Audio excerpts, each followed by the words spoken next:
1절부터 창세기 30장 24절까지인데 본문이 길어서 30장 14절부터 함께 보도록 하겠습니다. 함께 한 절씩 교독하여 읽습니다. 밀 거둘 때 르우벤이 나가서 들에서 합 한 채를 얻어 그의 어머니 레아에게 드렸더니 라헬이 레아에게 이르되 언니의 아들의 합 한 채를 청구하노라. 레아가 그에게 이르되 내가 내 남편을 빼앗은 것이 작은 일이냐? 그런데 내가 내 아들의 합한 채도 빼앗고자 하느냐? 라헬이 이르되 그러면 언니의 아들의 합한 채 대신에 오늘 밤에 내 남편이 언니와 동침하리라 하니라. 저물 때에 야곱이 들에서 돌아오매 레아가 나와서 그를 영접하며 이르되 내게로 들어오라. 내가 내 아들의 합 한 채로 당신을 샀노라. 그 밤에 야곱이 그와 동침하였더라. 하나님이 레아의 소원을 들으셨으므로 그가 임신하여 다섯째 아들을 야곱에게 낳은지라. 레아가 이르되 내가 내 시녀를 내 남편에게 주었으므로 하나님이 내게 그 값을 주셨다 하고 그의 이름을 이사갈이라 하였으며 레아가 다시 임신하여 여섯째 아들을 야곱에게 낳은지라. 레아가 이르되 하나님이 내게 후한 선물을 주시도다. 내가 남편에게 여섯 아들을 낳았으니 이제는 그가 나와 함께 살리라 하고 그의 이름을 스불론이라 하였으며 그 후에 그가 딸을 낳고 그의 이름을 디나라 하였더라. 하나님이 라헬을 생각하신지라 하나님이 그의 소원을 들으시고 그의 태를 여셨으므로 그가 임신하여 아들을 낳고 이르되 하나님이 내 부끄러움을 씻으셨다 하고 함께 읽습니다. 그 이름을 요셉이라 하니 여호와는 다시 다른 아들을 내게 더하시기를 원하노라 하였더라. 아멘. 오늘은 2% 부족할 때라는 제목으로 하나님 말씀 증거하도록 하겠습니다. 사실은 제가 큰 그림을 그려서 그 작년부 주보를 보게 되시면은 본문 제목 밑에 결단 찬양이 나오거든요. 그래서 사실 연결된 제목으로 보시면 될 것 같아요. 2% 부족할 때 주만 의지해입니다. 결단 찬양이 주만 의지해예요. 재미있는 소식을 하나 여러분들에게 나누고자 합니다. 사실은 여러분들이 다 아는 소식인데요. 한번 보시도록 하겠습니다. 100에서 1을 빼면 무엇이죠? 99죠. 99가 되는 거죠. 그런데 저걸 한번 해석해 보겠습니다. 100에서 1을 빼면은 99가 맞습니까? 맞습니다. 네, 여러분들 제가 이런 것들을 시험 삼아서 물어보는 게 아닙니다. 해석을 또 한번 해보도록 하겠습니다. 그런데 저거를 퍼센트로 한번 놓고 100%에서 1%를 뺀다고 하면은 99%죠. 맞습니까? 또 한번 보실까요? 그러면은 저 100을 완전함이라고 놓고 봤을 때 100% 완전함에서 1%가 빠진 99%의 완전함이다. 이렇게 보실 수 있겠습니까? 여기는 대답이 없으시네요. 그렇죠. 맞습니다. 우리가 100% 온전할 때의 완전함인 것이지 그것에서 1%가 빠진 것더러 99% 완전하다라고 얘기할 수 없죠. 1% 빠진 것만으로도 99나 채워졌는데도 불구하고 우리는 이것을 일컬어서 불완전하다라고 얘기를 합니다. 완전함이 전혀 아니니까 우리가 수식을 다시 한번 쓰게 된다면 100%에서 1%를 빼게 되면은 이렇게도 할 수 있겠네요. 0%다, 제로이다 라고 생각할 수도 있겠네요. 아무것도 아니라는 거죠. 근데 우리가 인생 가운데 그런 부분들을 한번 좀 생각해 보았어요. 우리가 인생을 살아가면서 99를 쌓아왔어요. 우리가 정말 모든 것들을 다 잘 해왔다 이 말이죠. 근데 마지막 하나를 우리가 더하면은 온전해질 수가 있어요. 완벽해질 수가 있는데 그 하나를 안 쌓거나 아니면은 그 하나를 쌓긴 쌓는데 잘못된 방향으로 쌓게 된다면은 완전히 무너질 수가 있는 것이죠. 그래서 우리가 인생을 살아간다는 것이 때로는 너무나 두려운 일이에요. 나의 선택 하나가 지금까지 다 잘해왔다 할지라도 그 선택 하나로 인해서 우리가 지금까지 쌓아놓은 모든 수고가 물거품이 될 수도 있기 때문에 그렇습니다. 다 잘해놓고도 말 한마디 잘못하면은 다 무너지게 되고요. 다 잘하고도 회사에서도 다 잘하고도 하나 실수하면은 나의 이미지가 온통 망가지는 경험을 하게 되고요. 다 잘하고도 행동 하나 잘못하게 되면은 그건 아무것도 아닌 게 되고 부부 생활에서도 기껏 마음을 먹고 다 잘하다가도 하나 실수하면은 제로가 아니라 마이너스까지도 간다고 합니다. 이렇게 되는 거죠. 실수하는 바람에 우리의 모든 것들이 쌓아놓은 수고가 때로는 무너지는 경험을 하더라는 말입니다. 이에 대해서 디테일의 힘이라고 하는 책을 가지고 한번 소개해 보도록 하겠습니다. 한번 화면을 보실까요? 이렇게 나와 있습니다. 한번 읽어볼게요. 완벽한 모습을 보여주기란 매우 어려운 일이다. 작고 사소한 부분까지도 모두 완벽해야 하기 때문이다. 반대로 자신의 이미지를 망치기는 아주 쉽다. 작고 사소한 부분을 무시하는 것만으로도 만회할 수 없는 심각한 타격을 입을 수 있기 때문이다. 제가 다시 한번 지금까지 설명을 드렸다시피 99까지 쌓아온 것만으로도 남이 함부로 올라올 수 없는 경지지요. 99점 맞는 것은 쉬운 일입니까? 어려운 일이에요. 그러나 그 높은 경지에 올랐다 할지라도 마지막 남은 1%를 안 채우면 불완전함이고, 채우더라도 잘못된 것으로 채우다가는 완벽하게 무너질 수 있다는 사실이죠. 다 무너지고 가는 것이죠. 어쩌면 주님 앞에 우리가 인생을 살아갈 때에도 그 하나를 잘못 세우면은 주님 앞에 우리가 받을 상이 없게 될 수도 있다는 것입니다. 이것이 우리가 가지고 있는 두려움이고 우리가 살아가고 있는 그 인생의 아픔이에요. 제가 일전에 캄보디아에 단기 선교를 간 적이 있어요. 여러분들 중에서도 단기 선교를 가신 분들이 꽤 많이 있을 텐데요. 한국에서 팀이 있으니까 얼마나 또 풍성하게 해서 또 갔겠습니까? 간식도 챙겨갔고요. 우리가 할 수 있는 연극, 무언극, 심지어는 얼굴에 마사지하는 피부팩까지도 다 챙겨서 갔어요. 그런데 프로그램을 막 진행하는데 그 캄보디아의 한 친구가 우리가 함께하는 시간 내내 어두운 표정으로 항상 같이 있는 거예요. 그러더니 정말 진지하게 저에게 묻습니다. 캄보디아라는 나라 자체가 영어를 모국어로 쓰는 나라도 아니고 저 역시도 영어에 능숙한 게 아니다 보니까 의사소통하는 게 쉽지는 않았습니다. 그런데 그 친구가 저한테 그 어두운 표정으로 무슨 말 한지는 명확히 알 수 있겠어요. 무슨 말이냐면 니고데모가 예수께 물었던 그 질문, 내가 거듭날 수 있겠습니까? 내가 어떻게 하면 구원을 받을 수 있습니까? 이 질문을 하는 거예요. 하고 싶은 말이 정말 너무 많았어요. 이 친구한테 내가 하고 싶은 말이 너무 많았어요. 이렇게 우리 존재가 이런 존재인데 우리가 이렇게 하면 구원받을 수 있다. 너무너무 하고 싶은 말들이 많았습니다. 그런데 언어의 장벽에 부딪혀서 막상 많은 말들을 할 수는 없었어요. 참 많은 사역들을 하고 참 많은 일들을 했는데 복음을 직접적으로 전할 수 있는 언어 그 하나가 없으니까 제 마음 가운데 아쉬움이 참 크더라는 말이죠. 바로 이런 거예요. 우리가 다 갖췄어요. 다 갖췄는데 결정적 하나가 빠지면은, 그거 하나가 없으면은 내 마음 가운데 뭔가 허전하고 불안전한 것 같고, 그거 하나가 무너져 버리면 지금까지 쌓은 것이 아무것도 아닌 것처럼 느껴질 때가 있더라는 말입니다. 제가 그래서 어제 제자만 할 때 물어봤어요. 이런 경우가 있느냐? 언제 이런 다 잘했는데 이 하나가 잘못돼서 다 무너져 내리는 경험을 언제 하느냐 했더니 여러분 뭐라고 대답이 나왔을 것 같으세요? 암송 성구 외울 때. 암송 성구가 제자반을 하면 암송 성구가 있거든요. 4절, 5절씩 이렇게 외워요. 그런데 말씀을 외우다 보면은 조사 하나 틀리면 그 다음부터 생각이 안 나거든요. 그 얘기를 하더라고요. 오늘 본문을 다시 한번 보시면은 레아로부터 시작을 합니다. 레아가 우리가 29장 31절부터 시작을 하는데 레아가 사랑받지 못함을 하나님께서 아셨어요. 하나님께서 보시고 정말 너무나 감사하게도 이 레아에 대해서 하나님께서 생각해 주셨다.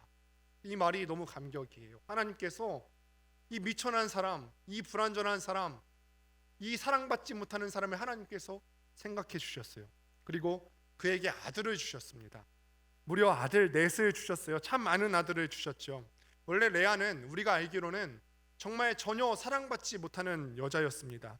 동생만 사랑받았지 본인은 사랑받지 못했는데 언니라는 이유만으로 동생을 제치고 이 야곱의 첫 번째 부인이 되지 않았습니까?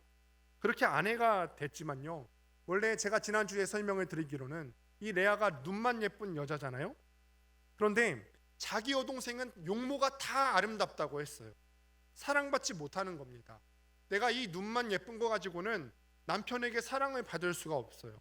더구나 나의 이미지가, 이 레아 입장에서 보면 내 이미지가 어떤 이미지냐면은 내가 중간에 뭔가 나는 뭐 딱히 나쁜 것 한 것 같지도 않은데 중간에 남편을 가로챈 것 같더라는 말이죠. 나쁜 여자, 남편을 속인 여자인 거죠. 그러니 내가 이 존재로 살아갈 때 사랑받을 만한 어떤 근거나 어떤 이유도 없는 거예요. 사랑받지 못한 채 첫 번째 부인이라는 이 타이틀만 가지고 살아가는 게 쉬운 일이었겠습니까? 여러분 한번 생각해 보세요. 여러분들이 부인으로 정실 부인, 물론 요즘은 다 일부 일처제겠지만 우리가 부인이라는 이름 이거 하나만으로 살아가는 게 쉽겠어요? 만약에 남편이 결혼을 했는데 나에게 마음을 두지 않고 애인이 있다. 내가 부인이라는 이름 갖고 살아가는 게 여러분들에게 쉽겠습니까? 얼마나 고달프고 힘들겠습니까? 그래서 하나님께서 이런 레아의 상황을 보셨다는 거예요. 생각해 주셨습니다. 레아가 불쌍하셨던 거죠. 그래서 하나님께서는요, 이 레아의 태문을 열어주시고 아들 넷을 주시게 되는데, 사실은 이 아들의 이름을 여러분들이 잘 주목해서 보실 필요가 있어요. 성경에서 아들의 이름까지 의미까지 적어놨다고 하는 건 이유가 있거든요. 한번 보십시오. 맥락을 보시면 첫째 아들 루벤을 출산케 하시고 나서 이 레아가 하는 말이 뭐냐면, 하나님께서 나의 괴로움을 들으셨다. 하나님께서 나의 괴로움을 돌아보셨구나. 이제 이 첫째 아들 낳게 하신 걸 보고 좋아, 하나님께서 나를 드디어 나의 아픔을 돌아보셨소. 그리고 둘째 시몬을 낳고서는 여호와께서 내 사랑받지 못함에 대해서 또 들으셨구나.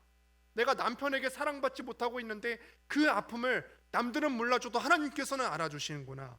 셋째 레위, 이제 내가 아들 셋이나 낳았으니 지금까지 아들 둘 낳고도 나를 돌아보지 않는 저 남편하고 내가 연합할 수 있겠구나. 아들 셋이나 낳는데도 아직도 연합을 못하는 것 같은 결핍이 있다는 거죠. 그리고 넷을 낳고서 유다, 내가 이제야 하나님을 찬양하리로다. 이렇게 하나님 앞에 찬양을 올려드립니다.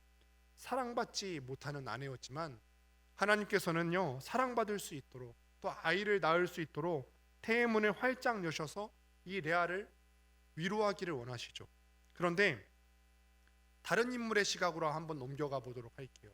하나님의 위로를 레아가 막 받아요. 그런데 이 하나님의 위로를 받은 레아를 바라보는 라헬 동생의 마음은 어땠을까요? 동생의 마음이 내가 사랑하는 언니니까 내 언니가 저렇게 위로를 받는구나 라고 해서 참 기뻤을까요? 편안하지 않았을 겁니다. 왜 그렇죠? 원래 이 야곱이 원래 누구의 남편이어야 할까요? 라헬 입장에서 보면요, 내 남편이에요.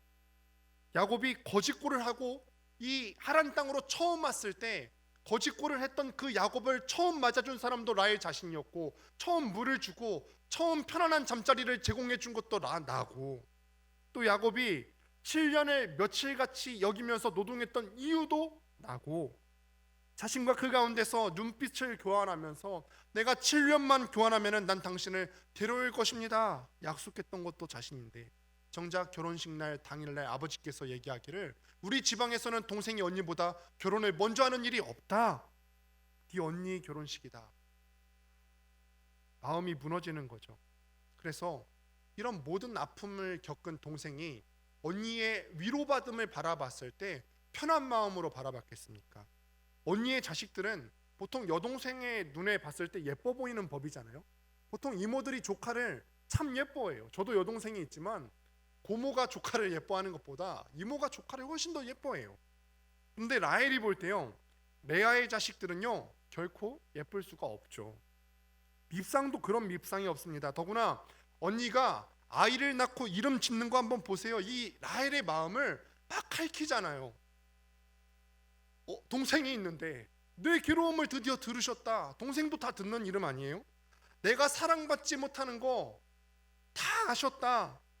이제는 남편이 나와 연합할 거다. 너가 아니라 나와 연합할 거다. 이런 의미도 내포되어 있지 않겠어요? 하나님을 찬송한다. 이름 짓는 걸로 놀리고 있는 거예요. 놀림을 받는 것 같이 여겨지겠죠. 미치겠는 거죠. 그냥 좀 조용히 살든가 아니면 남편을 뺏어갔거든 미안한 마음으로 있든가. 그런데 언니는 지금 그런 마음이 전혀 없는 것 같아요. 어떻게 하든 그냥 언니 입장에서 보면은 남편 사랑 쟁탈전을 벌이는 것 같죠. 이걸 보고 있으니까 이 라헬의 마음 가운데서도 시기 질투가 막 일어나는 거예요.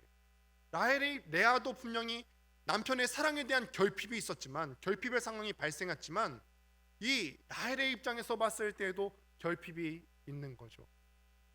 라헬이 극도로 예뻤다고 할지라도 그에게 결정적인 한 가지가 없잖아요. 자녀가 없어요. 원래 그 남편은 내 남편이에요. 그리고 그 남편이 나한테 쏟아야 되는 그 사랑, 온전한 사랑은요 다 나만 가져야만 되는 거죠. 그런데 그 완전한 사랑을 뺏겼어요. 남편이 나일더러 나에게 사랑한다고 말은 하는데, 사랑한다고 말을 해서 100%의 사랑을 온전히 다 나한테 쏟는 것이 아니라 어느 날 밤은 언니와 함께 밤을 보냅니다. 여러분, 이 마음이 온전한 마음이겠습니까? 우리가 사실은 하나님을 사랑한다고 했을 때 마음이 청결하다라고 했잖아요. 근데 마음이 청결하다의 마음이 뭐냐면 갈라지지 않은 마음이라는 뜻을 갖고 있어요. 청결하다의 뜻은 뭐냐? 갈라지지 않은 것. 우리가 부부간에도 마찬가지죠. 나는 내 배우자를 대할 때 나는 여보를 99% 사랑해. 근데 1%의 마음을 다른 여자에게 주면은 그거는 청결하지 않은 마음이고 갈라진 마음이고 더러운 마음이고, 이걸 받는 아내의 마음이 좋을 리 없어요. 라헬도 그랬겠죠. 불완전했을 것 같아요. 이 남편에게 사랑을 온전히 받는 것 같지 않아서 불완전했을 것 같아요.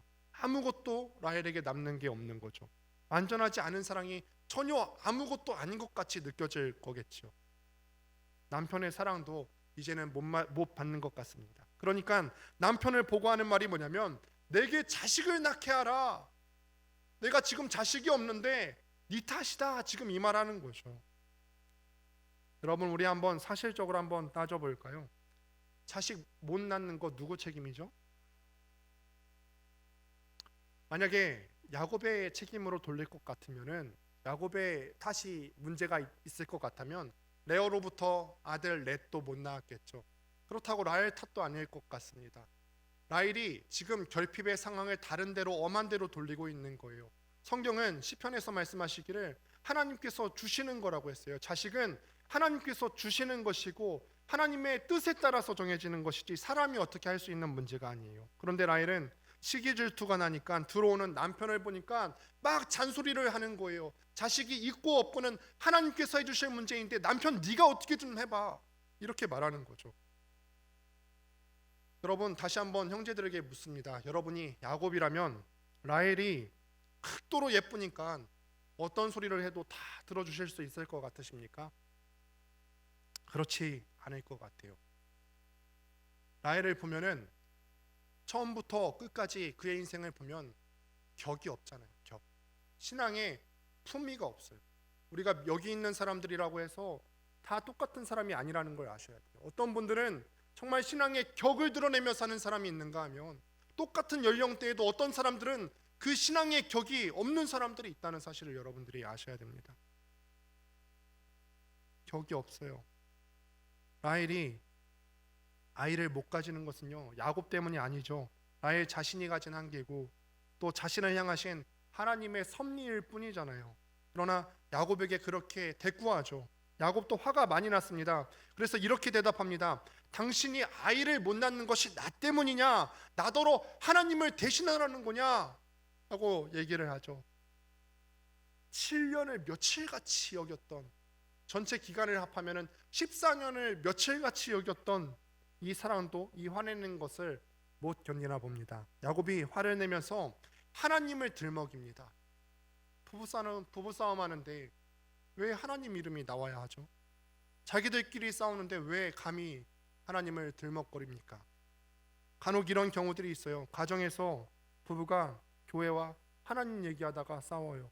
교회에서도 마찬가지죠. 하나님 얘기, 교회를 하다가 막 싸워요. 우리가 교회를 한답시고 다 모였는데 막상 교회 일하다가 하나님 들먹거리면서 싸웁니다. 교회입니까 이게? 주님이 원하시는 모습일까요 이게? 절대 아니에요. 아닙니다. 그런데 우리는 하나님을 빙자합니다. 이거는 빙자예요. 하나님을 핑계댑니다. 라헬이 내게 자식을 낳게 하라는 이 말은요, 원래 어떤 의미예요? 이건 형제들 언어 모의고사예요. 라헬이 내게 자식을 낳게 하라, 이 말 어떤 의미일 것 같으세요?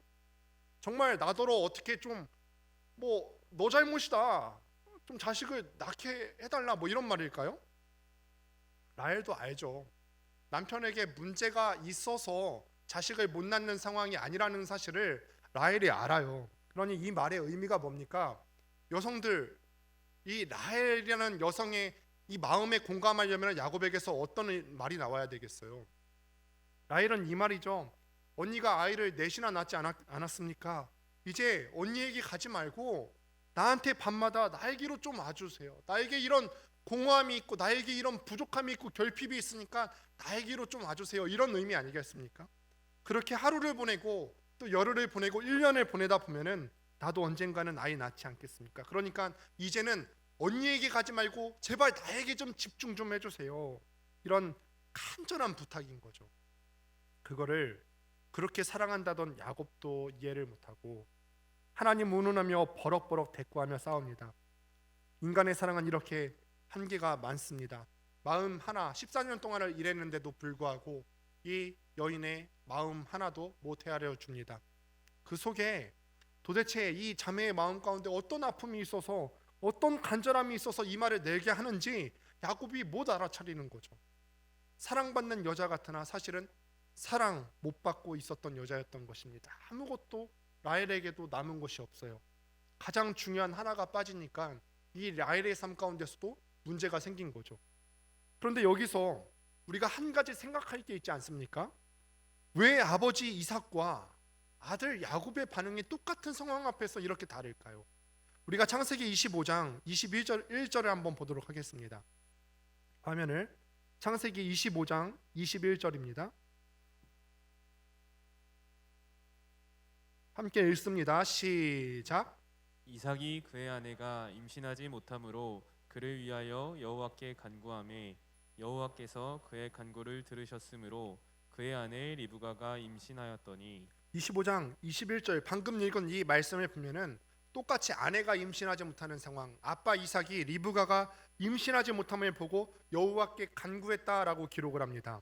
그런데 오늘 본문을 보면은 야곱은 임신하지 못하는 아내 라헬을 위해서 기도했다는 말이 없어요. 정말 기도를 한 번도 안 했을까? 하긴 했겠죠. 하긴 했겠는데 그러나 유의미한 기도를 안 한 거죠. 정말 내가 결단하고 이 아내 라헬과 그 마음에 결핍이 있었던 부분들과 내 가정 가운데 라헬 가운데서 자식이 없는 문제를 두고 유의미한 기도를 하지 않았던 거죠. 내 아내에게도 아이 하나 달라고 기도할 수 있지 않겠습니까? 내 아버지 이삭의 기도를 들으신 아버지 하나님, 내 아내인 라헬이 자식이 없어서 저렇게 고통받고 있는데 그 마음을 헤아려 주시고 자녀 한번 주시지 않으시겠습니까? 유의미한 기도가 없었다는 거예요. 왜 하나님 이름 들먹거리면서 싸움할 줄은 아는데 그 문제를 갖고서 나와서 하나님 앞에 유의미한 기도를 할 줄 몰랐느냐는 거죠. 한나는 어땠습니까? 똑같은 상황이지 않습니까? 사무엘상에 나오는 한나를 보면은 똑같은 상황에서 이 한나라고 하는 여인이 했던 반응을 한번 보십시오. 기도하는데 제사장이 와서 너 낮술 취했니? 오해를 받을 만큼 하나님 앞에서 간절히 기도하다가 하나님이 그의 기도를 들어주셔서 사무엘을 주셨어요. 사무엘의 이름의 뜻은 여호와께서 들으셨다라는 뜻이죠. 우리가 결핍이 있는 상황 가운데서 기도하시면 하나님이 들으시는데 왜 이거를 하지 못할까요? 정말 이 한나가 이 하나님 앞에 결핍 상황 가운데서 2%를 잘 쌓으니까 결핍 있는 상황 가운데서 쌓아야 될 것들을 정확하게 잘 쌓으니까 격조 있는 사람이 되었잖아요. 그러나 야곱, 라헬 아무리 찾아봐도 신앙의 격품이라는 것을 찾아볼 수가 없습니다. 온통 패악만 부립니다. 남편의 마음이 더 딱딱해지고 성질만 내니까 내린 결론이 자기에게 딸려온 여종을 남편에게 들여보내기로 했습니다. 그래서 자기의 여종 비라를 남편 방에 넣었습니다. 그러면은 내 여종이 남편에게 들어가면은 당시 법상으로는 그 여종에게서 태어나는 아들이 호적상으로는 나한테 내 아들로 입적이 되거든요. 그럼 여러분께 묻습니다. 그렇게 호적상으로 내 아들로 입적이 되면 내 마음 편하겠습니까?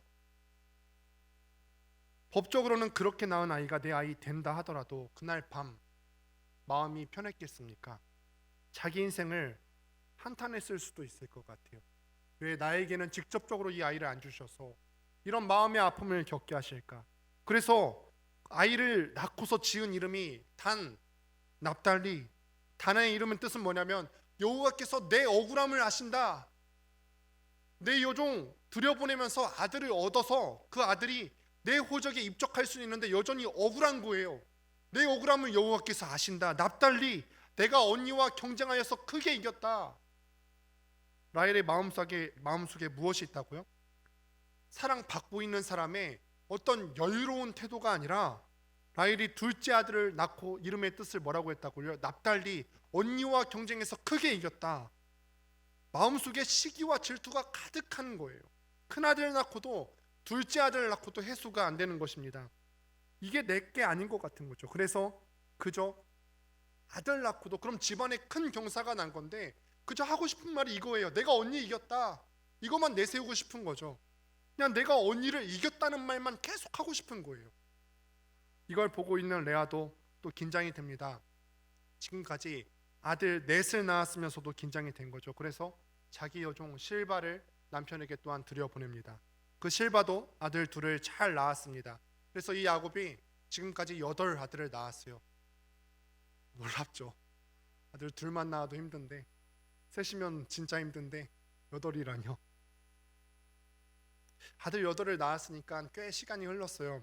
레아가 낳은 큰 아들 르우벤이 꽤 컸을 겁니다. 그런데 이 하판체라고 하는 식물 하나를 얻었어요. 이거는 사랑의 묘약이죠. 뭐 어떤 구체적인 시료가 있는지는 정확히 알 수 없어도 요즘으로 하면은 그 약을 먹으면은 이성이 너무너무 예뻐 보이고 그래서 가까이 하고 싶게 만드는 그런 약이었다고 기록을 합니다. 그거를 발견했다는 소리를 들었어요. 그리고 라헬이 쫓아가서 언니한테 막 묻는 거예요. 언니의 아들이 가져온 합판체 내게 달라. 그랬더니 레아가 하는 말이 무엇이냐? 네가 내 남편을 빼앗아 간 것이 작은 일이어서 합판체까지 나한테 달라고 하느냐? 레아가 지금까지 동생한테 이런 말 한 적이 없어요. 여러분 이 말을 한번 잘 들어보십시오. 레아가 라헬한테 뭐라고 했다고요? 남편을 빼앗아 간 게 작은 일이냐? 이 레아의 마음 가운데는 본심이 드러난 거예요. 원래 그 남편이 네 남편이 아니라 내 남편이었다는 거예요. 그리고 동생 라헬이 빼앗아 갔다는 거예요. 여러분께 묻습니다. 야곱 도대체 누구 남편이죠? 7년을 며칠 같이 수고하며 기다렸던 이 라헬의 남편입니까? 아니면 법에 따라서 7일 먼저 이 야곱과 동침한 레아의 남편입니까? 이 레아의 입에서 쌓이고 쌓였던 말이 드디어 터져 나온 겁니다. 너 내 남편 빼앗아 갔잖아. 너 비록 이 야곱이 너를 먼저 사랑했지만 그랬고 간에 나는 법적으로는 첫 번째 부인이야. 네가 내 남편 빼앗아 간 주제에 이제는 내 아들이 갖고 온 합판체까지 빼앗아 간다고? 여러분 이게 사람 마음속에 있는 결핍이라는 거예요. 부족이라는 거예요. 아들 넷을 낳았는데 소용이 없어요. 아들 넷 정도 낳았으면은 우리가 마음속에 여유를 부릴만 하잖아요. 그런데 여전히 더 원하는 겁니다. 여종을 통해서 둘 더 낳아도 채워지지 않는 것이 마음속에 있다는 거죠. 그게 사람이에요. 레아와 라헬과 야곱의 마음 가운데 결핍이 있다면 우리의 마음 가운데도 그런 결핍이 있지 않습니까? 결핍을 잘 보셔야 됩니다. 이때 이 속에 우리 마음속에 있는 결핍을 잘 찾으셔야 되는데 이거 결핍 잘못 채우다가는요, 이거 채우려다가 1% 잘못 채우다가는 제로가 되고 마는 거예요. 다 무너지고 마는 것입니다. 레아도 라헬도 야곱도 다 여기서 무너지는 거예요. 안 그래도 될 텐데 레아 입장에서는 오히려 너그러운 마음으로 이렇게 말했어도 되지 않았을까 생각해 봤어요. 내가 지나고 보니까 라헬 너도 참 예뻐서 사랑 많이 받는 줄 알았더니 너도 사랑 많이 못 받는 것 같고 나도 사랑 못 받는 것 같다. 우리가 참 동일한 처지에 있는데 언니로서 참 옹졸했던 것 같다. 사과한다. 그리고 내가 아이 넷을 낳으면서 이름도 그렇게 지은 거 너가 불편하게 된 것이 있다면 미안하다. 자매가 아닌 것 같아요. 근데 이게 사람이라고 우리가 알고 있어요. 완전함으로 채우지 못하니까 그게 사람이고 우리가 살아가고 있는 인생이에요. 부자여도 채울 수가 없고 친구가 많은 것 같아도 채울 수가 없습니다. 그런데 그때 레아든 라헬이든 하나님 앞에 기도할 수 있잖아요. 자기는 나는 0%여도 100% 완벽하신 우리 하나님 앞에 그 하나님을 경험하면은 그의 인생은 100이 될 수 있는 거죠.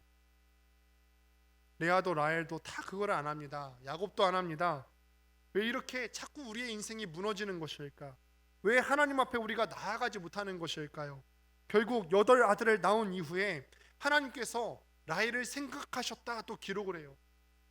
그 와중에 하나님께서는 또 완전하시고 또 자비로우셔서 이렇게 격조 없는 사람 라헬이라 할지라도 하나님께서 라헬을 생각하셨다. 라헬을 불쌍히 여기셨습니다. 외모만 예뻤지 신앙의 격도 없고 성경에 어떤 긍정적인 말 하나도 나와 있지 않은 그 라헬을 생각하셔서 라헬의 뱃속에 아이를 하나 주셨습니다. 그리고 그 아들의 이름이 뭐냐? 요셉이라고 지었습니다. 그런데 그 요셉이라고 하는 이름을 지었을 때 그 맥락을 또 한번 들여다 보실까요? 하나님이 나에게 또 다른 아들 하나를 주실 것이다, 이런 이름의 뜻이에요. 여러분, 그토록 마음속에 오래 결핍이 있다가 드디어 하나님께서 나는 잘한 것 없는데 은혜로 나의 불쌍함을 보시고서 하나님께서 아들을 주셨어요. 그러면 땡큐 고맙습니다 해야 되지 않겠어요? 근데 이 라헬이 감사한 게 아니라 뭐 그의 영광을 찬양하리로다 이런 뜻의 이름을 지은 게 아니라 하나님 원모라고 한 거예요. 하나님 하나 더. 그러니까 요셉이라고 하는 이름의 뜻이 뭐냐면 하나 더죠. 이름이 지금도 그렇지만 옛날에도 그 이름에 갖고 있는 뜻이 있어요. 부모가 그 자녀를 낳았을 때 이 자녀가 이런 인생을 살았으면 좋겠다라고 해서 그 이름의 뜻을 지어주죠. 삭개오 같은 경우도 원래 이름의 뜻은 청결하게 살라 이런 뜻이에요. 그러니까 그 이름의 짐을 짊어지고 가는 게 삭개오로서는 매우 괴로웠을 겁니다. 원래 그렇게 의미를 부여해서 자녀의 이름을 지어주는데 이 라헬은 자기의 결핍 상황을 이 아들의 이름에 반영을 했네요. 어떤 소망을 담아서 요셉의 이름을 지은 게 아니라 자기의 결핍 상황을 반영해서 하나 더라고 지었네요. 참 자기 요셉의 입장에서 봤을 때 자기 인생의 의미가 이름 속에서는 찾아볼 수 없는 것 같아요. 어떤 사랑도 못 받는 존재인 것 같아요. 왜냐하면 자기 이름이 하나 더, 나는 중요한 게 아니고 지금 더 하나 더 낳아야 돼, 너는 중요한 게 아니라 하나 더 낳아야 돼, 이런 의미로 이름을 지었다는 것입니다. 남편이 자기에게 오면 뭐합니까? 아들 하나 더 낳으면 뭐합니까? 하나 없는 것 때문에 또 이름을 하나 더 이렇게 지을 수밖에 없는 걸요. 이게 하나님을 마음에 소유하지 못한 사람들, 신앙에 격이 없는 사람들이 경험하는 아픔이에요. 여러분, 이 글은요, 지금 창세기는 누가 기록했죠? 모세가 기록하고 있어요. 이 기록하고 있는 당시의 정황을 한번 보실까요? 모세가 그냥 쓰지 않았을 거예요. 글을 쓰면서 이 글을 현재 지금 받고 있는 대상들에게 전하고 싶은 메시지가 있을 거예요. 모세가 지금 이스라엘 백성들을 이끌고 대제국 애굽에서 탈출을 했어요. 출애굽했습니다. 애굽에 있었더라면 거기에는 먹을 것도 많고 마음껏 일할 수 있는 곳이었죠. 비록 노예였지만 내가 수고하고 노력하면 좋은 것을 다 먹을 수가 있었어요. 그런데 지금 나와서 시내 광야에 머물고 있는데 그 광야 가운데서는 잠자기도 어렵고 물 마시는 것도 어렵고 하나님께서 메추라기나 만나 안 주시면은 내가 결핍을 채울 수도 없는, 먹지도 못하는 생존 자체가 너무너무 어려운 땅입니다. 살아갈 수 있을까요?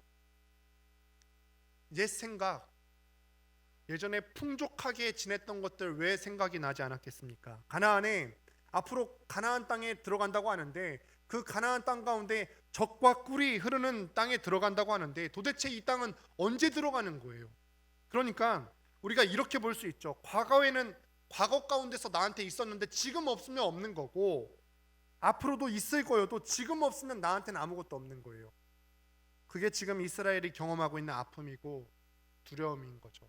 현재 가운데 결핍이 있으니까 이스라엘 사람들에게는 이 결핍이 두려움으로 다가왔던 거죠. 바로 그때 모세가 이 글을 쓰는 거잖아요. 너희는 대제국 애굽에서 노예 생활이나 했던 못난 인생이야. 가나안도 그냥 들어갈 수 있는 게 아니라 가나안의 그 거대한 민족 7족속과 전쟁해서 싸워서 이겨야 돼. 그리고 거기까지 가는 길에 7족속만 싸워야 되는 게 아니라 모압도 있고 암몬도 있고 아말렉도 있을 거다. 정말 힘들고 어려울 것이다. 그러니 계속 걸어갈까요 말까요? 레아도 야곱도 생각하시는 하나님은 노예 생활이나 하다가 도망 나온 히브리 민족을 또 생각하시지 않으시겠습니까? 그러면 그 말씀을 받는 출애굽 시대로부터 또 건너뛰어서 우리는 또 어떻습니까? 우리의 삶에도 결핍이 참 많죠. 근데 하나님께서 참 신앙의 격이 없는 라헬을 생각하셨던 것처럼 우리가 아무리 못나고 아무리 부족하다 할지라도 우리 가운데 결핍이 있어서 하나님 앞에 간구하면 하나님께서 우리를 불쌍히 여기시고 생각해 주시지 않으시겠습니까? 인생의 크고 작은 문제들 때문에 고통하며 잘못된 이 1% 결정으로 인생이 무너질 수 있는 그런 결정을 우리가 하기 직전에 하나님께서 우리를 돌아봐 주시지 아니하시겠습니까? 말 한마디로 우리가 인생을 송두리째 불태워버릴 수 있는 그런 연약한 우리를 하나님께서 세워주시지 아니하시겠습니까? 여러분, 말씀을 맺습니다. 우리도 말씀에 나오는 대로 우리도 때로는 라헬이고요, 우리도 때로는 레아로 변합니다. 때로는 야곱같이 살기도 하죠. 레아도 라헬도 야곱도 사람이라면 누구나 다 그래요. 누구나 다 자기 삶의 2% 아니 2%만 부족합니까? 더 부족한걸요? 결핍된 부분들이 있습니다. 이들만 그런 게 아니라 모든 사람이 삶의 결핍이 있죠. 여러분, 하고자 하는 얘기는 이거예요. 결국 하나님의 은혜로 기도함으로써 채워야 되는 건데 우리가 지금 결핍 상황